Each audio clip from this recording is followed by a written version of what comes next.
Hi everyone. So today I have kind of a weird lock for you. This is a Mindy brand padlock. I've heard this called a pagoda lock before. I'm not sure if that's the actual name. It says Zcon on the bottom here, but I don't know if that's the type of lock or not. And I've seen a couple different versions of this called a pagoda lock. Some of them have a really wide keyhole. This one has more of a round one. And just demonstrate the key opening here, as you can see.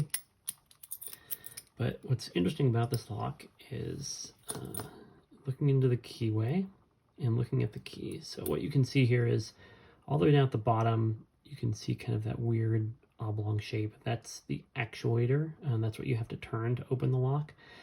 And then you can see in there, there's a bunch of rings, and those are the inner part of a series of discs. There's 3 discs in here, and they're stacked one on top of another, and they're inside of a housing, and each one has a couple springs that push it up towards the top of the lock.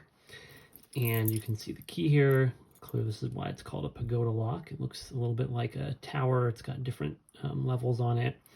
When you insert the key into the lock, those discs, which have holes of different diameters in them, they get caught on the key and they get pushed to the correct height. And then once they're there, you can turn the actuator and the lock will open. So there's 3 discs in here, and I believe they match to these marks on the key. This one right here, this one right here, and then this one right here. And then up here, there's these kind of marks on this. And I think those just, that's what makes it key retaining, is you can see there's like notches there, and they slide, that piece slides under the notch, and then it won't come back out. In order to pick this, number one, I had to find a tensioner that I could stick in there and use. And then you have to insert a tool, and you'll be able to see right here. You have to, if I can actually catch on one, you have to catch on these discs, there you can see it, and push the disc down to the correct height.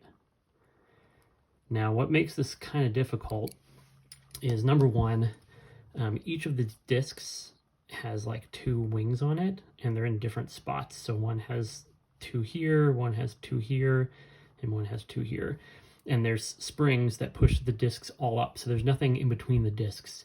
So when they're all at rest, they are compressed at the top of the keyway here. So it can be difficult to get your pick in and get just to maneuver one disc down versus pushing all 3 of them. So that was one tricky part I had.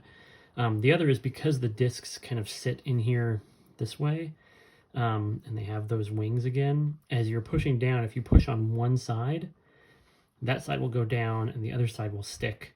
And eventually the disc will skew inside here. It'll get stuck at a weird angle. And so you have to kind of tap them from multiple sides. And then my tensioner didn't let me get over to one side of it. So I was pushing on the top, the bottom, and over here on one side to try to keep those discs aligned. But once I figured out how to do that and got used to the feedback and what a set disc felt like, it just has a little bit of play in it. It wasn't too hard to get this open. If you would like to see in detail how this mechanism works, because I do not gut this lock in this video, it's not guttable non-destructively, there are a couple really good videos that show one of the lock cores outside the body. Lock Noob has a really great one, so go look that up. It's on Lock Noob's channel, and again, it's a Mindy pagoda lock. Now, I will say that this lock, I think this body has to be cast with all this detail on it. And so I'm guessing it's not steel, so you could probably break this lock pretty simply. And the other weird thing is, because of the way the discs are in here, if you have a tool like this, you can actually stick it in here, and I can feel the springs. So I'm wondering if there's like destructive ways you can get in there and like rip all the springs out. I don't want to do that to this lock, but I'm guessing it's possible. So I think that's all I wanted to say about this one. So I'll get it up in a vise and we'll get it picked. You'll see it's not a super long pick. It wasn't hard again once I had figured out what I needed to do, but learning the actual mechanism actually took me a little bit of time. So there we go. We'll get this in the vise and get it picked. Okay, I've got my Mindy lock here. So when I get it open, the shackle will fall out there.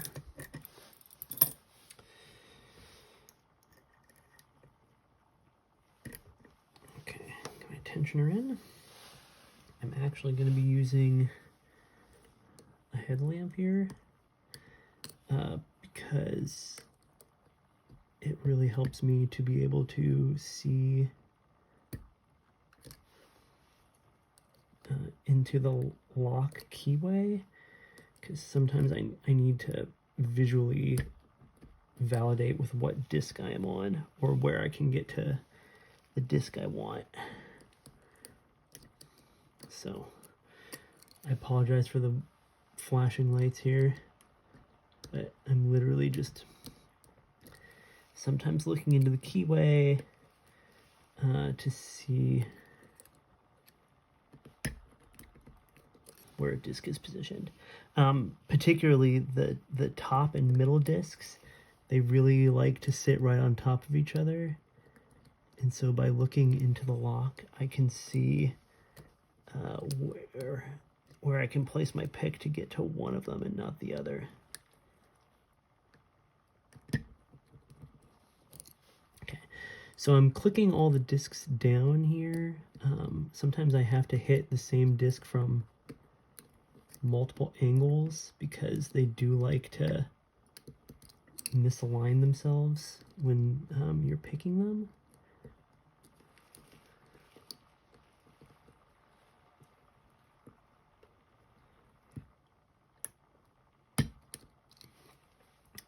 And I'm varying tension as I push. Okay, there we go. And that's an open. So I was varying tension as I push, and I'm looking for, which disc was binding hard, and then trying to get my pick on the part that was binding and then push that disc further down. So you can see right there, the shackle is open. I'm gonna relock this. I've heard that you can totally brick these while picking them, so there you go. Not too bad once I figured out how to actually pick this. That is a Mindy pagoda lock, round keyhole. It says Z-Con on it. I'm not sure if that's the name though. So all picked. Thanks for watching.